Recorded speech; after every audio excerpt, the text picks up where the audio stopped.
Welcome, welcome, welcome, everyone, to another episode of the Aligned as Fuck podcast. This is a human design experiment, and we are going to talk all things leadership, intuition, human design, and God knows where else we're going to go. Because, as you know, if you've been tuning in, this is our space to do some rabbit hole diving. We get raw, real, and gritty. And I promise you, today's guest, we're going to get gritty. It's going to get juicy. And I am so thrilled to introduce my guest, who is also just a dear friend, and I just adore her. I'm going to tell you a little bit about her in just a moment, but before I do, let me just welcome Shoshanna French to the show. Welcome, lovely. Welcome to the show. You call it rabbit holes, and one of my dearest friends, Annie Rose, calls it magical mystery tour. So that's what we're going to do today. Oh, that I like. I just got like all kinds of little goosebumps. I love that magical, mystical. Ooh, yes, we're going to be playing in all kinds of magic and mystic today. But before we start, I want to sort of pose a question to all of you. What is keeping you from fulfilling your life right now? From creating 7, 8 figure business opportunities, from having your dream relationships, from manifesting the things that you say that you want to bring into your life. I'm going to tell you, and this is what we're going to really lean into today. And like I said, it's going to get juicy. It's a function of you not using your intuition in a way that serves you. And I will say, in the work that I do, I know a lot of people think they're tapped into their intuition when actually they're not. And we're going to get into that conversation with Shoshanna today. Shoshanna is here to help you interrupt your life and get on path of transformation that will change everything you ever knew. Her goal is to cultivate wildly successful leaders through the practical power of intuitive leadership. I love that so much. As the founder of Simple Spirit and Shoshanna French Consulting, she has provided intuitive strategy sessions to NFL leaders, Broadway and television stars, million and billion dollar business founders, CEOs, and business professionals. She is no joke, y'all. She helps her clients strengthen connection to their inner guidance so that they can make faster, smarter decisions in business and life. Her clients generate unpredictable and profound results by deepening their connection to their purpose and finding confidence and clarity. And I love, this is a quote she had. Something she has said, that my intuition gives me information and clarity about my clients that has often been hidden from their view. And I actually want to start there with you, Sho, because as we jump down those mystical, magical spaces, how did you realize that there was a path for you in helping guide people into intuitive leadership? I think there's such a sort of interesting combination, because a lot of people wouldn't put intuition and leadership in the same vein. They definitely would not. It, this will not surprise you, especially given that what I said is the magical mystery tour. The How it started was a lot of people who are tapped in like me, they become psychics, right? And they do readings for people. But as universe, whatever would have it, I ended up in front of leaders who were really smart and mostly pretty confident and driven and ambitious and successful, but they were like in a moment, like we were kind of talking about before we hopped on together, right? We were sort of talking about how you have like those moments of awakening where either you yourself feel changed, or all of a sudden how you're viewing the world seems completely changed, or both of those things at the same time, whatever the case may be. And and I'd work with these leaders and I would be so surprised that they were confused or overwhelmed or uncertain when it was so apparent to me, like where their path was heading. Like it was so clear to me. And so it just became this thing where most of the leaders I was meeting are the kind of people that I really deeply respect. They had really big visions in the world. These are visionary leaders. Some of the billion-dollar founders that I worked with, they, sold companies, and now they were asking the kind of question you ask when you have those awakening moments. They're like, what do I want to be when I grow up? They had spent, 18 years to 50 building this like empire. And now they weren't done working. Like at 50, they still wanted to accomplish and have more happen in the world, but they didn't know how to do it. And that sort of that's kind of how I ended up working with leaders is, I grew my business and met people all over the world. And then people, I think part of it too is people could see that the work that I did, because it is strategic, it's intuitive, but it's strategic, had a particular, you know, value to people that needed more strategy, but they needed strategy outside of what they already knew.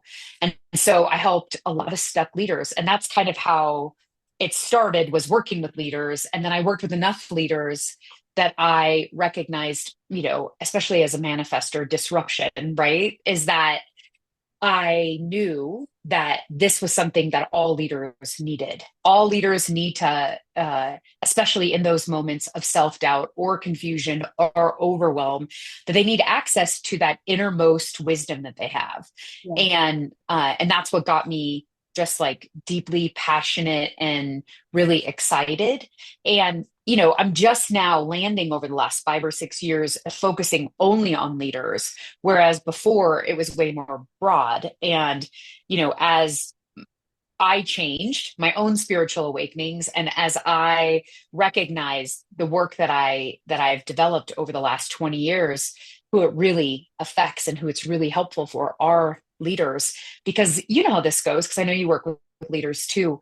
When you help a leader, that leader then is better positioned to then accomplish their vision in the world, but also then all the people that work with them, work for them, that they then serve, they're all served at this much higher level. So it's this exponential impact, which is juicy and exciting and really fulfilling for me. So that's the long answer to how I Yeah, ended up no, I working with love that. And leaders. there's so much I want to dig into that because, first of all, I love that we're really hitting into why leaders. But I also want to let everyone know you heard Shoshana just say she's a manifester. She's a 6'2" emotional manifester. She is here to disrupt. She is a catalyst. She is a spark. And there is a space for that. And when we look at, and I think everything that you're talking about, really dialing in, we're shifting. I mean, we're moving into a new evolution of humanity. We are expanding consciousness. We are at a very critical turning point in the evolution for humanity. We're undergoing another mutation that is further separating us from the animal kingdom and creating this consciousness that is much more elevated. And when I think about visionary and transformational leaders, and I love that you use the word visionary because I'm kind of over thought leader. I'm done with people talking about it. I want actual movement forward. I know in the work that I do in human design, I've had similar conversations with leaders who, by every metric that is currently available, they have been successful. They have built empires, they have built businesses, they've led Fortune 500 companies, they've built their own, multi-million and multi-billion dollar companies. And they're at this really critical point where, and I like the way that you said that spiritual awakening can be your own, or it can be what you're seeing around you. And both those things can kind of be playing at the same time. I want to dig into that a little bit more. I think there's a lot of confusion, myths, misunderstanding, bullshit, to put it just blatantly out there, about the concept of spiritual awakening. And, oh, now I'm going to sit and I've got to chant all day and I'm going to do the thing. And like, let's talk about, especially for visionary leaders, what this can look like and what really lives inside this space. Because I really do think people have either rose-colored glasses around, oh, spiritual awakening, and now I just go all day, which seriously is not what fucking happens. And or it's, now I'm going to move into this really overly woo-woo space and I'm going to lose that drive, that motivation, that strategy, that vision. I just think there's a lot of unpacking to do in that, to ground people in, when you're talking about a spiritual awakening, what is it really and how does it affect those that really are called to level up the vision, level up how they're activating their purpose, and what's sort of being pulled from them at this moment in time as history is evolving and we're shifting consciousness.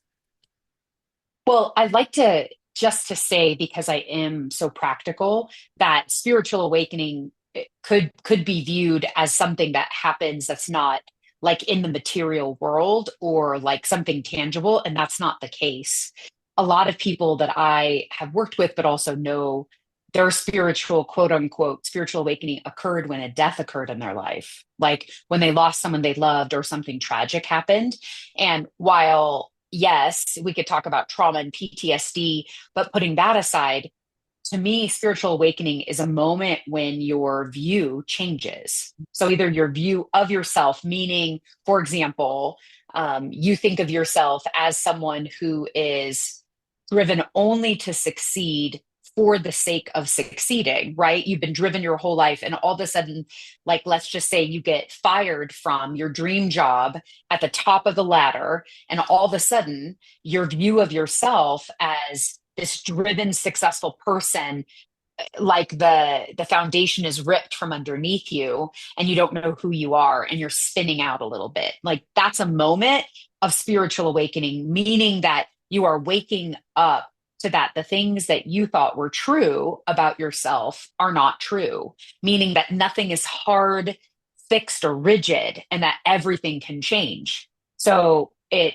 to me, it's like the what can happen sometimes. And I know it's happened for me, and I've known my clients that's happened for them. And we were just talking about your spiritual awakening. It sounds great to shift our mindset. Like some friends of mine were talking about this. My friend Aaron and Erica were talking about mindset. And shifting your mindset is not the same thing as a spiritual awakening, because when you shift your mindset, it's like you view things slightly differently. And it's this gradual, sort of flowy, nice opportunity to sort of change how you're thinking. Maybe you do it over time. Maybe you use affirmations. Maybe you're doing EMDR. I don't know, right? You're shifting how your brain's working. But a spiritual awakening is a rude disruption of how you view the world. It's rude. It's I was gonna inconvenient. say, I love the word. It is so rude. Like it's rude. I feel like some of my friends are like, that's rude. It's so rude. It's so rude. It's kind of like you're waiting in line. You've been waiting in line for an hour and you're almost to the front and someone comes right in front of you. Like that kind of rude. You're like, what in the fuck just happened? It's like that. Right. Or the So, ticket booth closes just as you get up there and you're like, are you fucking kidding me? I've been in line for 3 hours and now you're gonna redirect me somewhere else. and it's one of those moments where you're like, well, now what? Yeah. So that to me, it doesn't. I will say this: spiritual awakenings at its core is about fundamental change. So the example I used about someone losing a job, that happened to a client of mine. I've had another client where her husband and her had been married for 20 years, and to her it felt like, what just happened? He served her with divorce papers, completely blindsided her. Now, 5 years later, she could go in the spiritual awakening that occurred because, of course, right, married, whole life, two kids, focused, 20 years, and all of a sudden, whatever, complete dissolution of something. And she looked back, and this is the purpose both of hindsight, but also spiritual awakening, is she goes, oh, I've been asleep. I was asleep in my marriage and I was unhappy and he was unhappy, but he was the one who decided to take action and I didn't. And so that's the thing about spiritual awakenings, is sometimes they deliver an inconvenient truth that we weren't either wanting to hear or ready to hear. And it challenges, in that moment, it then challenges not just how we view ourselves, but sometimes it really challenges how we view the world. And I would say that if I look back on my lifeline and what's happened, there have been, a variety of moments where I experienced a spiritual awakening due to something outside of myself, Mhm. where it really challenged my view of the world, challenged how how I thought the hierarchy of the universe was ordered. Well, and Like I the will very say some of that too, and this is where I do want to make a connection for a moment because this is a beautiful segue to talk about your profile in your design as a 6'2". This is a very, so all you line sixes, I want you to hear this, especially during that second phase, which is like 28 to 50. There is a period where you come off, you come up on the roof, you come away from being in the world in the intensity that you were in the first phase of your life where you were experiencing everything. You had every kind of like there wasn't, and when somebody asks you your story, you literally are like, what story do you want? I had 20 from 5 minutes ago. Like you are here, you're an amplified three, you're experiencing and trial and error. And like oftentimes it can be heavy and even there can be abuse and other things that first phase. But that second phase, we come up and there's an aloofness because you are in this sort of dichotomy where you're trying to make sense of all of the spiritual awakening and cracking open and the stuff that happened in the first third of your life. Not that you don't continue to do that over your life, but there's a lot for line six. And then there's this space of looking at the world and trying to make sense of it as well. And when you're in this space, especially for those of you that are getting close to your Chiron return and getting in that transition of like 48, 50, 52, even through your 50s, there's this sort of reckoning or this like I love one of my friends, she's like, I'm not a six, but I'm going to tell you, every six I've ever worked with, there's this angst. I'm like, yes, we get to go through a lot of the angst, and there's this kind of chrysalis goo, we were talking about that before, that it's now finding a way to create embodiment of the holy cow, there's been a lot I've gone through, and I keep and especially right now, and I'd be curious your take on this as you're seeing people. I'm drawing this connection to a specific line in human design because I really do six lines, and you're a 6-2 and I'm a 6-2. So we've experienced this and continue to experience this. And some of the rest of you are going to have your own flavors of this. But the reason I'm saying that is because there is this continual cracking open. And I would say that right now, some of that cracking open and that spiritual awakenings happening in like quantum speeds. And we're also seeing it in the world that this ability to bring them together in a way that is a bit more synthesized or a bit more grounded or a bit more embodied can feel, and I want to kind of tap into this a little bit because we were talking about this before we got on the podcast itself, that angst, and I can't think of it, but that was like the best word I ever heard. There's an angst sometimes in how do I settle my body down when all of this is happening on a much larger quantum cellular level, the disconnect and the, for lack of a better word, pain or resistance that comes up oftentimes, because I think there's a piece of that that we don't always talk about. Well, the word that I've been using recently is, or the phrase is embrace contradictions. And I think Mm. part of, and if you look at 6-2 specifically, that's a big old pile of contradictions. Six versus two is just a contradiction, right? So what I would say is that I think the word, regardless of your human design, you I think everybody who'd listen to this podcast would probably identify as a seeker. Mhm. And if you're a seeker, you are, it's not that you're constantly dissatisfied, but there is an endless curiosity. And then the more that you dig, the less that there is that you can know, and the more unknown there becomes. Mm. And that is a deeply unsettling feeling. Yeah. It's deeply unsettling. And so I would say that, and I don't know, right? Because I don't know every single person that will watch this and feel a resonance with this, but we all have those moments in life where the things that we solidly believe to be true are actually not. Mm.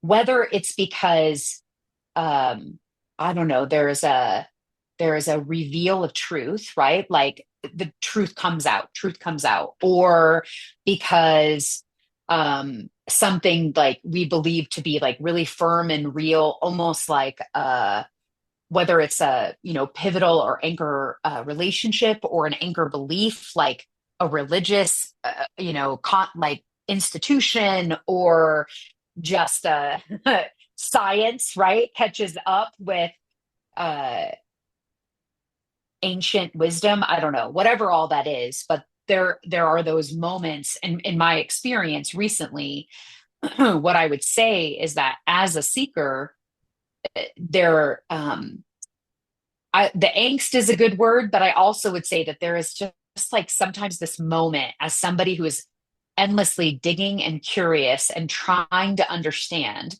that there comes a moment when the unknown becomes too great a weight. and you need a fucking break. Yeah. And I think that happens for all people, but from my understanding, manifestors, we just break through so much stuff, kind of like the Kool-Aid guy. Oh yeah, like we break, and then we're just like, For my head sure. hurts. I can't break through any more things. I just Yeah. need a fucking break. I need to like sit and be still. And I think in those moments, there is this awareness of this disconnection between the brain, Yep. like the part processing, the body, which is the skin bag that we're in, and then this other piece, we could call it consciousness or spirit or soul or whatever have you, what Deepak Chopra calls the observer, right? The observer part of us. But there's a moment when the observer recognizes how disconnected we are. And even that is a moment of awakening Yes. because you have to deal with why have you been disconnected? So for some people, that looks like, for me, for sure, the first time that that awareness happened, it was like, why do I feel like my body is secondary to my brain? Why did that happen? What's that about? And I had to deal with all of that, right? And then there was the next one, which is like, why do I not like my body? Like, when did that happen? Right. And then the most recent has been like, why did I turn my body into a project? What if it's like, it's not separate from me? It is me. What does it feel like to be fully embodied and what all the people talk about, which is like being at one and being at home in yourself. And that for me is the final frontier. I'm 48, I'll be 49 in September. And that whole experience and expression, it, I don't know how it is for other people. And you can speak to this because you're other than me. But in talking to friends and colleagues and clients, there is something about this experience of recognizing that your business was built inside of who you knew yourself to be and when you have a spiritual awakening, your business then has to change. Yes. Like it has to adapt, right? You like there's pivoting because the marketplace changes, but then there's pivoting because you change. Yeah. And if you resist that, that's a problem. Well, and here's what's really interesting too. You are right on that cusp of moving into your third phase because I'd have to look to see when your actual Chiron returns. It's usually around 50. And there's a period of time. And so this dropping in that recognition of what if I create this embodiment where my body is one very much starts to create that shift. And so I'll be 52 this year. My Chiron returned 2 years ago. I've been in the throes of Chiron.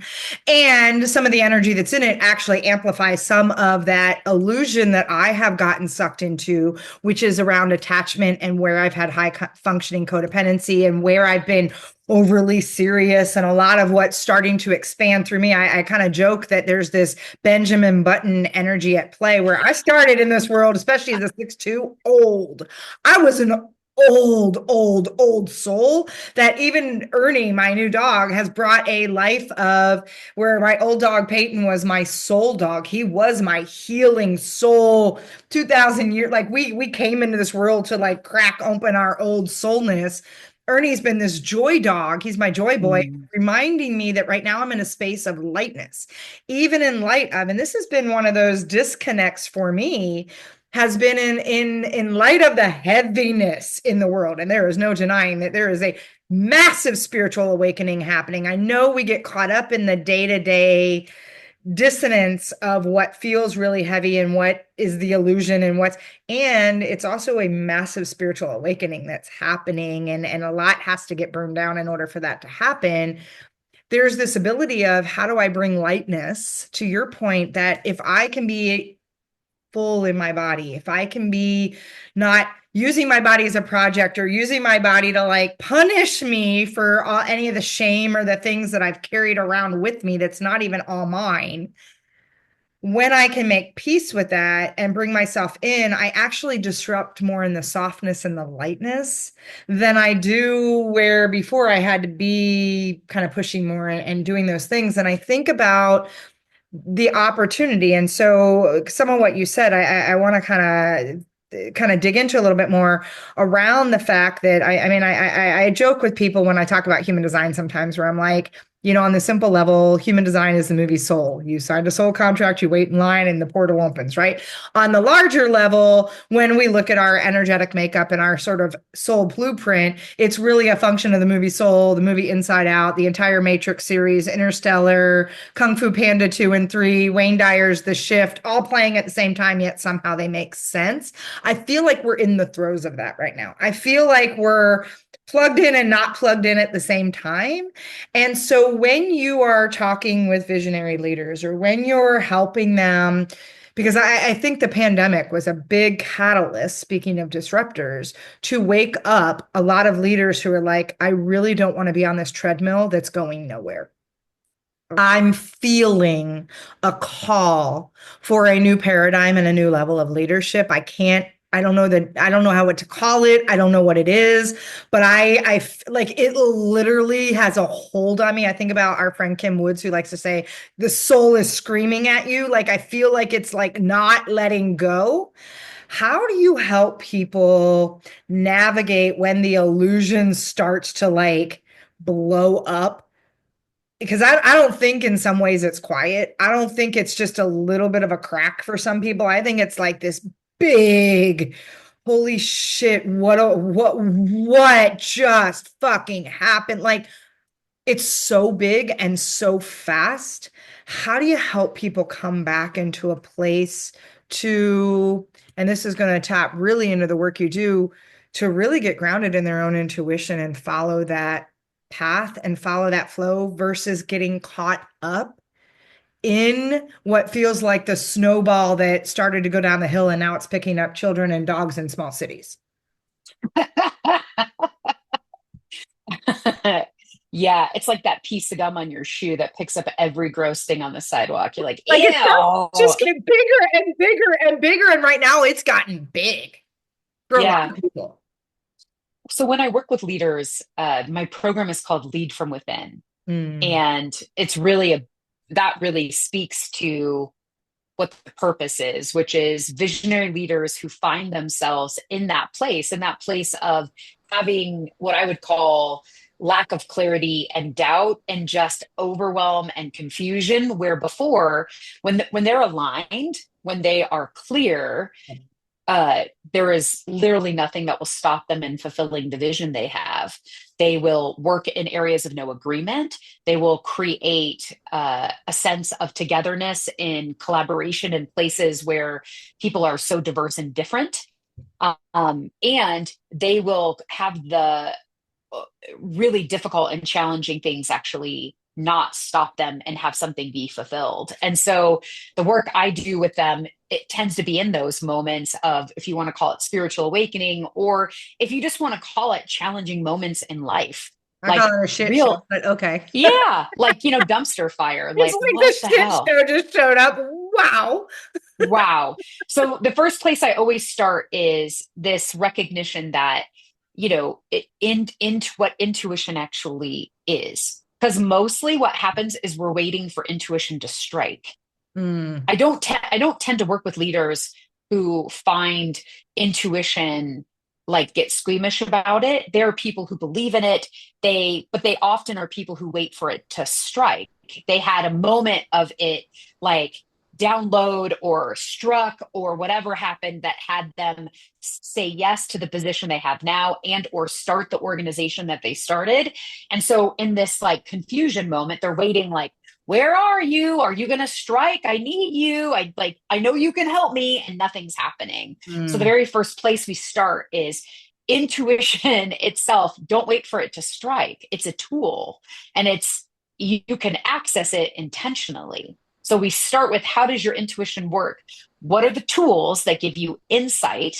And then we talk about energetic sovereignty. So quite often when you're in those places of overwhelm, which is what happens when all well established, clear things that you believe in get turned on their head, that hill, that Right. rolling down the hill and picking up everything, there, you don't actually have to keep rolling down the hill. But the only way, or just you by yourself can roll down the hill and not have everything stick to you.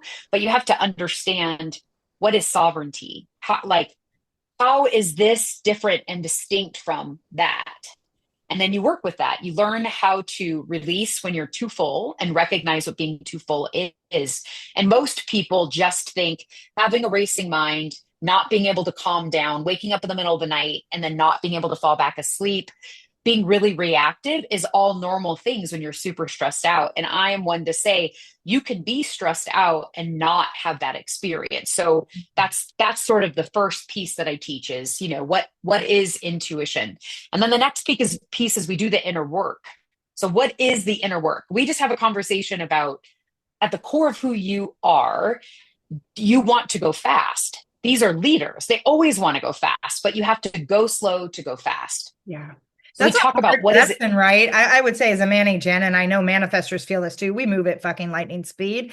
And I'm going to tell you one of the hardest lessons that keeps biting me in the ass is patience. And it's to slow down or stop entirely in order to be able to listen. And it's funny because I'm reading Mark Nepo's book, 7,000 Ways to Listen right now. And between that, Mm, what you just said, because what you just said, actually, I have to say, I had a little bit of a light bulb and epiphany.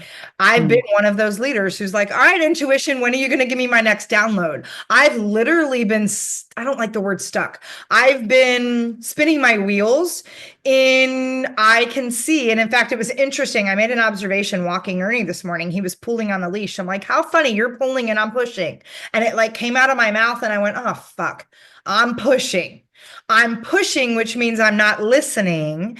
And so I would love if you might either share sort of an example or give a more tangible example, because and maybe I'm just asking this because I'm being selfish and that just hit and cracked something wide open where I'm like, oh shit. Like I can feel it right there. I'm like, I'm sitting here going, all right, I'm ready to receive. Where's my next download coming in? Instead of, and I actually have a marker in my design. I have the most intuitive gate in the chart. However, I have troubles or challenges sometimes listening and trusting my intuition because I've also got the gate of power and that gate of they don't always work in harmony together. And so to listen and really tap into intentionally, I really like the way that you just said there's two things I that really intentional intuition and emotional sovereignty, energetic sovereignty. mhm. Can you bring that into a more practical, tangible way? And again, like I said, Totally. this might be just for me and my guilty pleasure, but you're on my I highly doubt it. I highly doubt it. I know so many people who wait for intuition to strike, lots of people. So when I start talking about practical tools for getting insight, people are like, what do you mean by tools? And I just taught someone this the other day. This is a good example. She's somebody that over the last 5 years has lost a ton of people in her life, has had deaths in her family, has lost friendships, all these things, like all of these, what I would call, endings. And then she's been dealing with a lot of grief. You want to talk about something that stops your ability to hear your inner voice.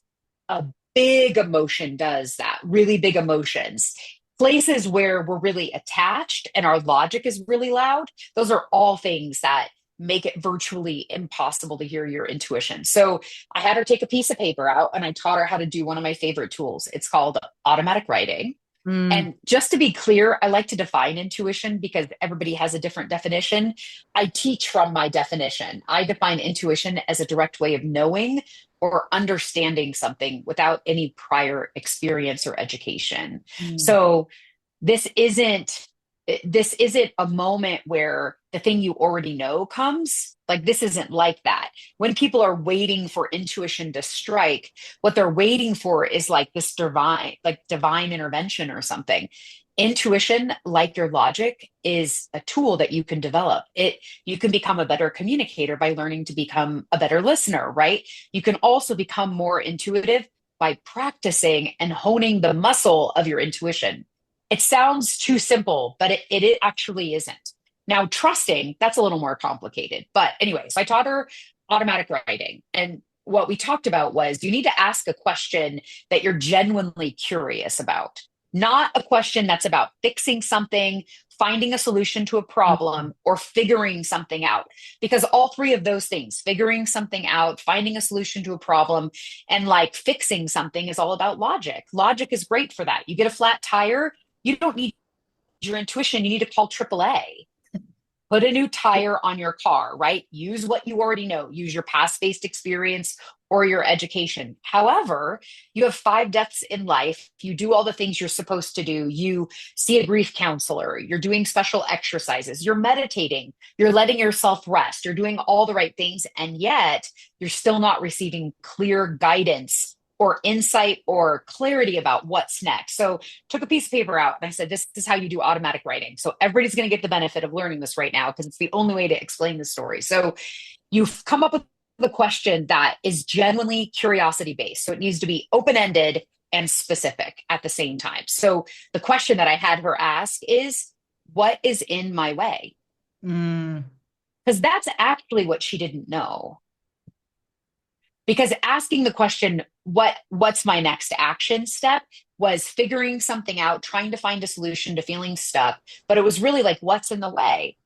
Other questions that you can ask in automatic writing are things like, what do I need to know about? And then whatever the blank thing is. What's hidden from my view about blank, whatever the thing is. You can also ask a question like, for example, if you're having challenges in relationship, you can ask, what is there for me to do to recreate connection or to create connection with this person? If you need insight into why someone is acting the way they're acting and you can't figure it out, you can ask, like, what is the source of this disconnection or this conflict? That's how you can use your intuition. So you write the question down and then you ask it 3 times. First time, you write down everything that comes. None of that is your intuition. It's a brain dump. You ask it the second time. Everything that you write down that second time, now we're getting a little creative, but it's not your intuition. Then you write it down the third time. That question, like what is in my way? And that was the simplest answer that she got. It was the simplest answer. What was in her way was getting into action. And she was like, that's not that clear to me. I said, well, it wouldn't be. I said, but give it some time because now you heard the message. Give it a couple of days. Let's see now that you know that that's what's in the way. If you can see all the places where you're actually not in action, because that's the intuitive message. Now you won't be able to unsee it. It's like looking at a cloud and someone's like, do you see the dinosaur? And you're like, dinosaur. And all of a sudden you're like, oh my God, it's a T-Rex. And Right. then you can't unsee it because now it's distinct in your view by looking at it. So Yeah. once you actually receive that intuitive message, you can't unknow it. Now it's insight that will start to unfold and unravel in your awareness. So that's it. That's how you do automatic writing. The question matters because this is about curiosity. So that is the most important part, is having a tool so that you're not waiting for intuition to strike, that you actually have a tool you can use when you're stuck, when you're confused, when you're overwhelmed, when you're in self-doubt. Now, here's the piece though. You can get that, she could get that. And if she is unwilling to trust her intuition, because we have free will, obviously, and some of us use our free will more than others, you can't override that innate sense of frustration or rebellion, or you can't make me. Like we can't override that. Sometimes we just have to stay in the tumble dry section of the dryer in life a little bit and go ass over tea kettle a few times, Yep. and just do that until we're like, okay, I'm fucking done, I'm done doing that. And then we go back to the tool and we ask a different question. Yeah, and we were talking about that before the show, and so I love that you hit on that because I do think, and there's so much I want to say about comment on what you just said. First of all, I want to say, if you were even comment on that, I want to say thank you because I have done automatic writing exercises, and you did 2 things. You opened up 2 things for me that just. I can already feel a significant difference in what will happen first of all, it's the question from curiosity, not the question to solve a problem. That right there is a fucking game changer because everything in my body just shifted. I will also tell you the actual first question you asked about what's getting in your way. I already know. I'm like ready to start bawling because man, something just cracked open that I have a feeling I'm going to be doing some automatic writing later this afternoon to just unpack, because the way you asked that question was the right question, at least for me. And I have a feeling many of you, that is the right first question, is to be. The other thing that I love about that is the fact that you actually have people do it 3 times.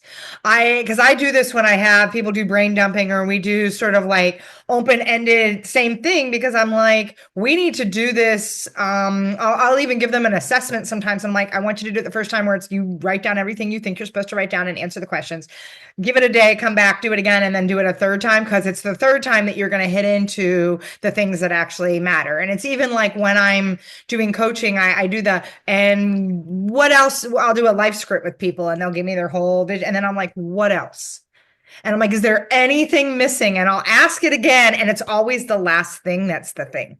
And so I think that's really important for people to understand, because I do think we have a level of impatience. We are such an entitled, can't sit still. I know, like I said, patience is not my strong suit. And a lesson that I am definitely here to learn.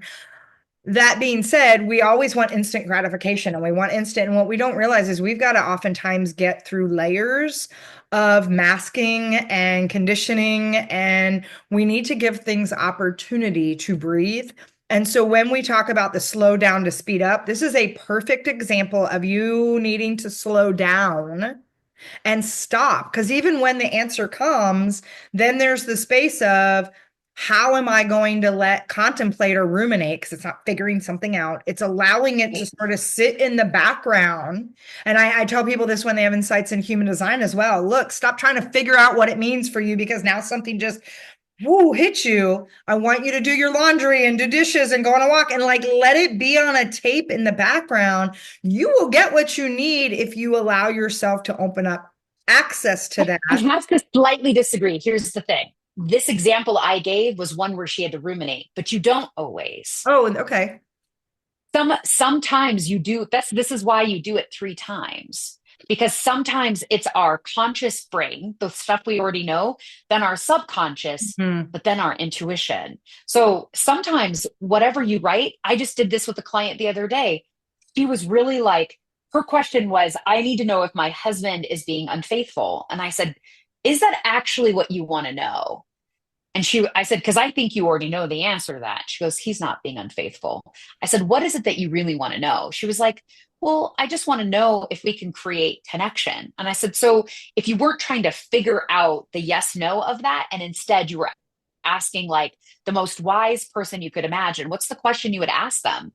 She was like, oh, I would ask them, what is the way that my husband really wants me to connect to him? I said, Ooh. that's the question to ask. So she did the automatic writing. And the very last thing that she wrote, and for us on the outside, we're like, well, duh. But for her, that was an instant insight. What she wrote was, ask him. Yeah. And She that's was like, because I love that you just offered that correction, because you're right. Sometimes it's immediate. It's like, especially when you are open to listening to your intuition, it is the fuck. Because it is like, it's even like I said, walking Ernie this morning where I'm like, man, he's pulling and I'm pushing. And all of a sudden I was, fuck. Like it was so clear and instant. easy, but it was like, fuck, I'm pushing. Like I don't have to like figure out where it just was clear.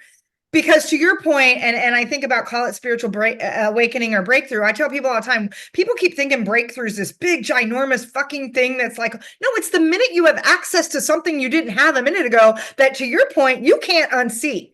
You can't unsee it and that's the point where I do think people tend to create more suffering for themselves, is because they want to deny the thing that they know, or the thing that came through when they do those kinds of exercises, and their intuition was very clear, and they want to go, well, it wasn't clear. And I'm like, is that really what happened? Or you don't want to own and take accountability and personal responsibility for the fact that you got exactly the answer you asked for, and you don't like the answer.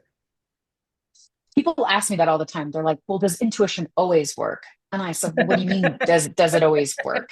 I mean, I'm like, well, what do you mean specifically? They mean what they say is, does intuition ever lead you wrong? And I go, well, of course it does. Like, does your nose ever lead you wrong? Right. Like you're like, oh my gosh, that smells so good. And then you're like, ew, What is someone that? just threw someone, ew, that's gross. Like, I don't want that. So it's a, some people call it this extra sensory perception, right? It is another sense.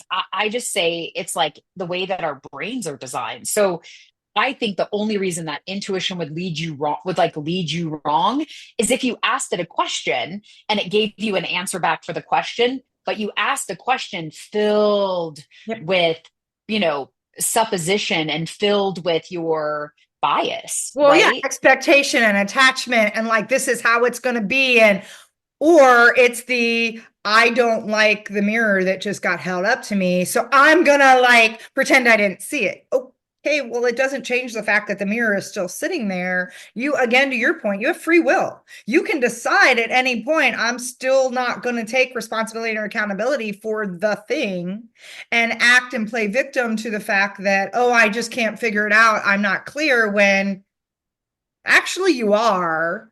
You just are bypassing that or choosing a different route because the truth, I love, and I want to reference a Ted Lasso. Ted Lasso is one of my favorite shows. But there's a line where the psychologist or the psychiatrist says to Ted, the truth will set you free, but first it's going to piss you off.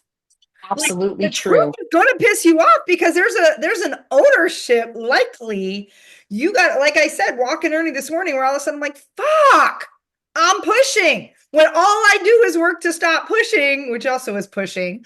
I'm like it's that cycle that has a different layer to it that then I'm like, okay, what do I choose to accept about that and own about that and allow for that. And now I have something that can guide me to say, okay, I know what it feels like to release control and to just drop back in. And like you said, trust can be a very challenging thing. Yes. Trust.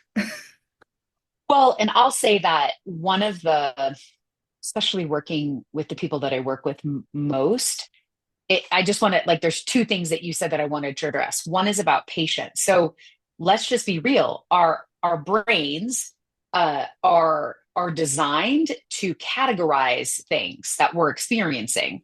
What is safe, unsafe, familiar, unfamiliar, dangerous, not dangerous. Like that's what our brains are designed for. So when we feel that feeling like we can't sit still and wait, it's probably because something has come up that we're unfamiliar with and our brain is trying to categorize it. So that's sometimes, and we've all had that experience where you're like, is this moment dangerous or is it not? Because our body is telling us one thing, but our consciousness or our observer is telling us another. Some people are just terrified of going on dates. Mhm. Like they're terrified. Some people are terrified of standing on stage and speaking. Some people are terrified of flying. And being terrified of something is not a weakness. It's a good place to start and inquire, Yeah. right? So when my client applied for a speaking opportunity and it was double the size of any, audience she had ever spoken to, and she was terrified, it was very puzzling to her. And the feeling of being terrified and fearful, she didn't understand it. And what I told her was, all I want you to do is just get curious. And that to me is the way sometimes you have to circumvent the way that our brain is designed. Mhm. Patience, certainly, but curiosity is better because curiosity doesn't mean that you are stopping the forward motion of something. You're just redirecting the energy and attention to something else. If you can get yourself into a space of, I wonder, well, I wonder, oh, that's interesting. I wonder. So I had her do that. And then we inserted a tool, and it was a different tool than the one that I just taught you. It's body as a pendulum. And she had a sense that maybe that there was this piece about she was afraid, she was uncertain, but it was like hone in on the thing you think it is, and then let's check in. And it was such a solid and clear yes for her that this was some next level and this was something beyond how she knew herself. So she was able to recognize that. It didn't make it go away because, like her inner lizard brain was freaked the fuck out. Like Well, that's in just human design, we when call those existential fears. And a lot of times we can see the markers in your spleen for what you're afraid of and get into some root. But we mistake those fears. They show up to be a catalyzer to help us move into our next level of growth. But we mistake them as a fight, flight, freeze response because we think we're at risk or in danger. And we put survival mode back into high gear and we react to that point when we can get in and understand that. Um, it doesn't necessarily go away, but you then have the ability to move through that fear and allow it to catalyze the next growth. Because I mean, those are the moments where you look back and you're like, oh, wow, look, I was able to do that. And you give yourself on the pat, right? Because it's never in the success that we grow. It's in those comfort edges or those massive discomfort edges that show up as a reactionary survival fear when actually they're more of an existential expansion, cracking you free into a new space, um, helping. wouldn't you say wouldn't you say they're both though? Because you can't divide your humanity. You just can't. Like No, we are human. So it is both. It is existential and it is also our amygdala. Like we can't divide the hijack, right? This is right, like right. some It I shows up think the same no matter what, 100%. right. Well, and sometimes we give too much importance to the unanswerable questions, the existential stuff. Yeah, And sometimes we're giving too much importance to the hijack. a hundred You know, percent. like I think part of the spiritual awakening we're talking about and this go slow to go fast is like, can you hold both? Yeah, Like I find that to be the most common yeah. conversation that I have with leaders is can you hold Yes, it's both? either or, it's an and both. Yeah, and it's hard because It it would be sucks. great. It would be great to like I like how you said it. It'd be great to be Buddha on the mountaintop. That makes me think of reality bites. Like Buddha on the mountaintop, like meditating through life, but that's not the reality of the modern world we live in. Like I had a friend when I was a kid, it was my mom's friend who had a spiritual awakening. She was in nursing school. She had a patient die and during her, I think it's called clinicals, so instead of residency like doctors, clinicals, and she was like, "Oh, she got divorced, left her 10-year-old with her husband and moved to India and joined an ashram and became a Buddhist like monk." And that was it for her. And so that's an option. However, that's not an option for everyone. And for some of us, it's like you can like lean into it. If nothing else, if people take this from our conversation today, I hope that what you're hearing is like, don't don't fear the awakenings. Lean into them and find ways to support yourself. Whether you are experiencing on like we are right now, like an existential, right? Like if we look at the astrology of stuff, or we just look at long held, formed, Yeah. expected and trusted forms of government or whatever, that all these things, all these systems are breaking down, whether it's an internal thing or an external thing or both. Lean into the practices and the tools that make a difference. And intuition for sure makes a difference, but it's never intuition by itself because it's intuition like aligned as fuck, like the name of your podcast. Intuition can help point you to what are aligned actions. It Right. can also point you to what is yours to move towards, what is not yours to move away from. And that is, I mean, that's the ultimate work with the people I work with is you can use your intuition to build a strategy, and strategies can help you understand. You can build enough fluidity in a strategy that it can account for how much you have to pivot Yeah. and how much you have to be willing to change in order to have it work, because things are changing at a rapid pace, whether you look at it from a scientific perspective, like, I think it's something that technology is every so often it doubles in speed. So if we look at like when I was a kid, the internet came to be, right? Right. Technology. I went in high school from, we had a typing class, which was on typewriters in one half of the room.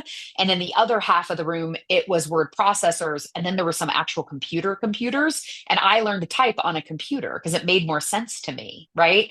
And so all the way to college, where then we had email, and then there were online, and just the speed now, right? The speed of the time that we live in. The good news is that the speed of the time we live in also goes for, in my world, the internal awarenesses and awakenings too. You don't have to be on the slow, painful bus Yeah. unless you want to be. You can get your human design bred. You can like learn how and understand, like you said, what's in the spleen. You can also learn how to use your intuition. You can build, this is the other piece I do with people inside of the inner work. And how do you, what are the bookends on your day? How do you Yep. support yourself to Same. move from sleep into your day? And then how do you support yourself at the end of the day so you can let go of and release the day you had and move into that space of relaxation or leisure or social connection or filling yourself up and nourishing your spirit. So, like, find tools. Spiritual awakening does not have to last forever, and it does not have to be like, Jack and Jill went up the hill. It does not have to be like that. So great about that is the fact that, first of all, it is a personal journey and your toolkit. So, because I do that too, I call it the bookends, how you, and again, alignment to your design, alignment to your energy, alignment to how your intuition works. Your toolkit's going to look different than anybody else's toolkit because it is specific to what you need in your Mhm. alignment and your energy, Yep. right? And so the one thing, and I love that you hit on this, and my God, we could be doing that. You're going to have to come back. We could do this forever. I didn't do that. But I also want to highlight the fact that you talked about it's a function of taking action because I do think I get so tired. I'll get people that you be like, I watched The Secret. It doesn't work. First of all, I have so many things I could say about that on a whole nother episode. And I'm like, I didn't say you could just like tell the universe what you want, sit on your ass and laurels, and then wait for Matt. You have to do your part. And there is an inspired, aligned action we are required to do in the soul curriculum. We are here to live out in our purpose. We all have a unique function and role to play as spiritual beings in this human form, which is why we can't all sit on the mountain and go all day long. First of all, that would drive me fucking nuts as a Manny Jen to sit in meditation all day. I am not wired that way. That doesn't even sound appealing to me. But we need to understand that there is a unique piece of this cosmic puzzle that we are all here to be part of. There's a fabric, a thread that through, and you said this so beautifully. We have free will, but we also, and this is where I see leaders shirking some of this and why we're choosing suffering right now, because suffering is a man-made human choice. It is not a destiny. Struggle and suffering aren't the same thing. Struggle is moving through that discomfort to get the growth edge. Absolutely. Suffering, Absolutely. that's our fucking choice. We are choosing to suffer because we are not taking that responsibility and accountability for our peace. We are not leaning into that discomfort edge or that growth edge or what our intuition is telling us. We're not using the tools in the way that they are designed to be used for us. And we play martyr, victim, and decide to blame and push our sovereignty and power out, which is not a thing either. Power only resides here. And when, to Shoshanna's point, we take the action that's in alignment with what our intuition is guiding us as far as our own due north and our truth and those pieces, and we create or compile the toolkit that supports us in our human form to then activate and live out that spiritual purpose, we change the game. That's in my opinion, the leadership revolution that is underway. And where I think a lot of people are getting caught up in entitlement and suffering because they don't want to take the responsibility and accountability to do their part. If I could say one thing, and it's that there is no one answer. Mm-mm. There just is no one answer. And so I think that is something that trips people up too, is because part of our brains want simple answers. I want to run my Enneagram or my, Gallup strength or my natal chart or even my human design. And I want that to tell me everything.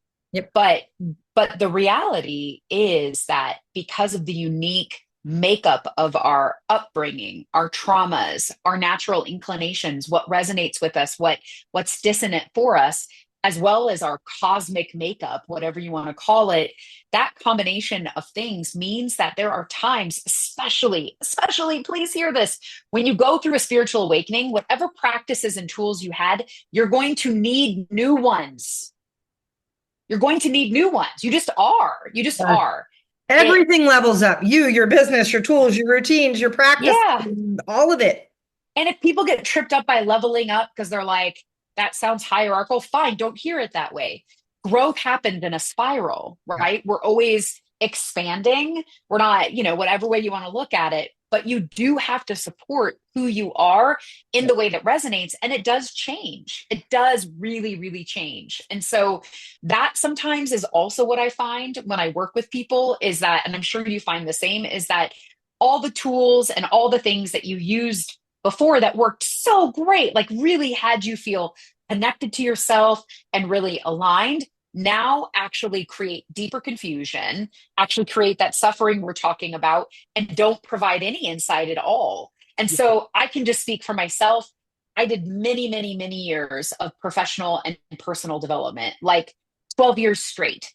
And then all of a sudden, one day it was like, this does not resonate with me anymore. And I really didn't know what to do instead. And I really had to do some real deep soul searching and discovery.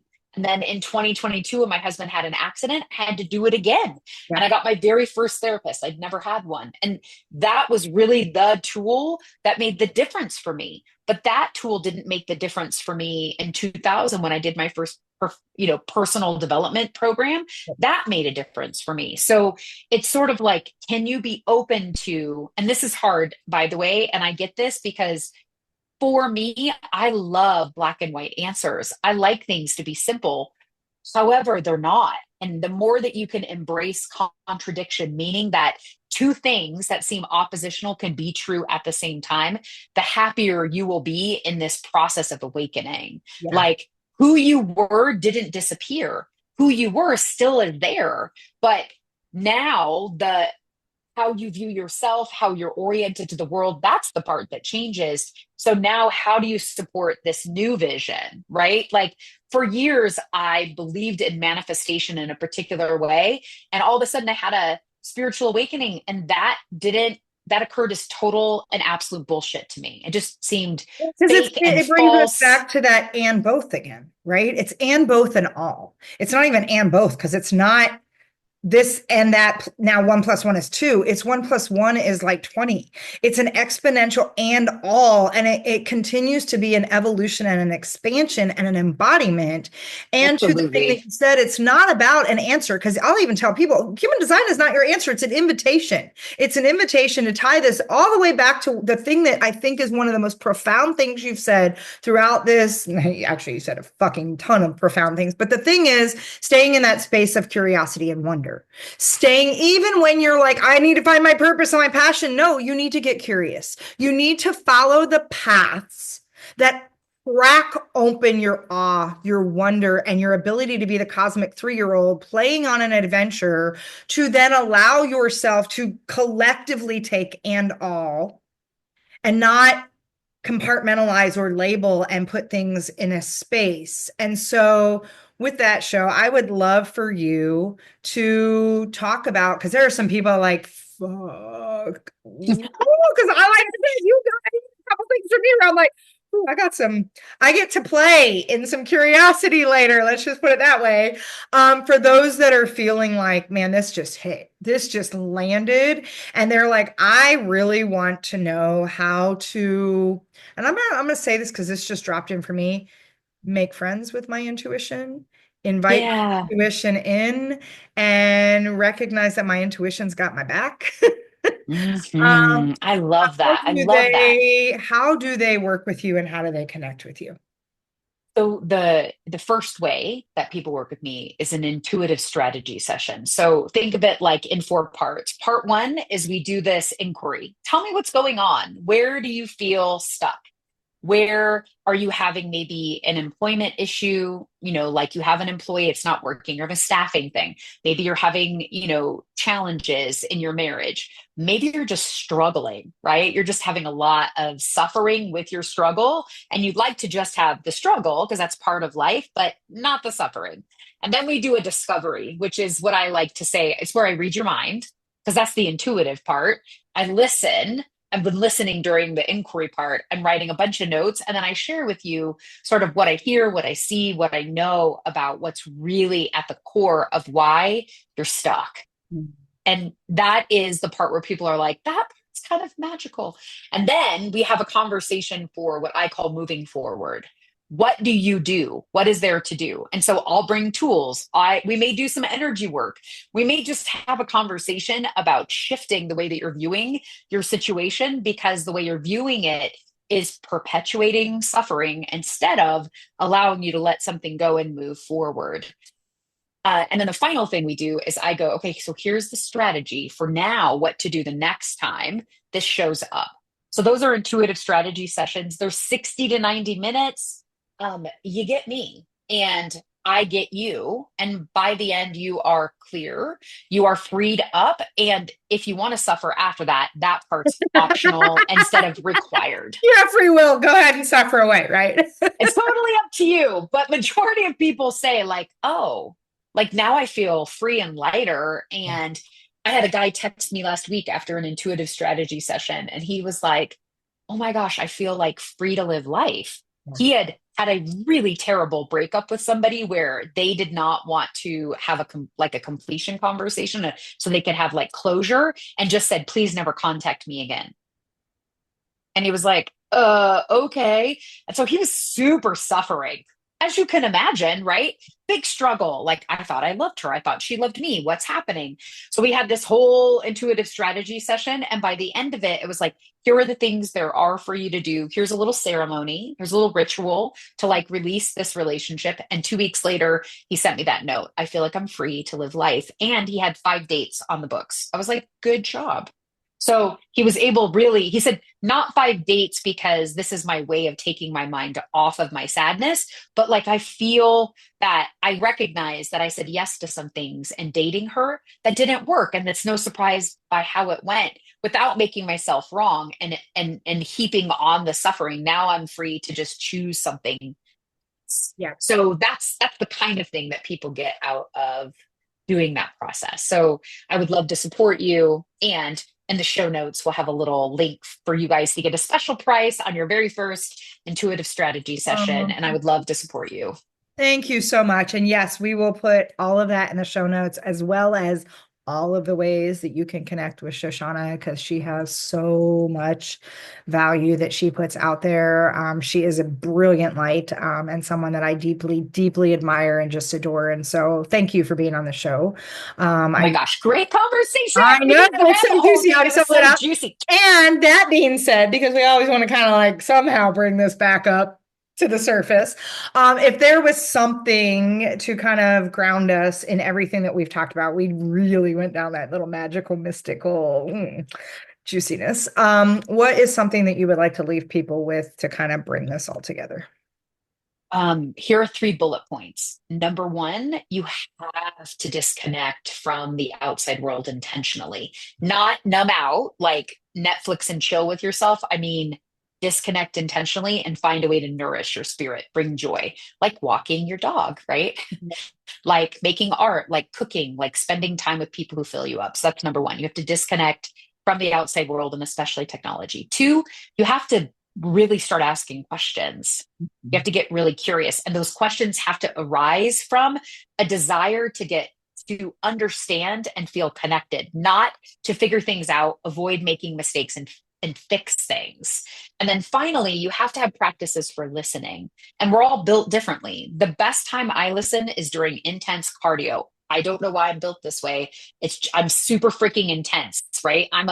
If you look at my chart, I have 4 planets in Libra. It's called a stellium in astrology. I am an intense, see things from all sides kind of She cookie. also has So a lot of definition for those of you that know human design. She only has 4 centers open, and it's her headspace and just her sacral and G, everything else, including her ego, meaning she loves to be in those habitual kind of motions and a strong root. So she's got a lot of energy that's defined. So I that, have a lot of energy. It is the only way that I can manage it is through intense exercise. yep. However, I have other ways of listening as well. So to me, it's an acronym. POW. Make friends, make a POW, make friends with your intuition. Pause, ask, listen. If Mm. nothing else, just start practicing that. Make time for it in your calendar. And it's the habit, like building the habit that will begin to adjust the way that you trust. It takes time. That's all. Oh, we all need a pal, right? Come on, we all need a pal. And And can't we be I our would own best say pal? it's your opportunity to be pals with your intuition as well. And so make your intuition your best pal. Yeah. And hopefully, I not even hopefully, I know that you have so many things that you're taking away if you're still listening to this episode. And again, just deep, deep, deep gratitude to you, show. I love you. I love you. I love you. I think you are just a phenomenal, beautiful, just incredible light in this world. And since the first moment we met and we're connected, I just have felt this connection and draw to you. So thank you for being on the show. Thank you for sharing your brilliance, your just your wisdom and your badassery. I love it. For all of you listening, thank you as always for tuning in to another episode of the Aligned as Fuck podcast. Please, if you have not already, subscribe, leave a review, share this out. These are the kind of conversations we need to be having right now. And these are the tools that will help us navigate through what feels like wonky, rocky, unstable, uncertain times, because we do have sovereignty and free will to lead the way forward. With that, I am Candy. I will see you all on the next episode. Thank you for being here.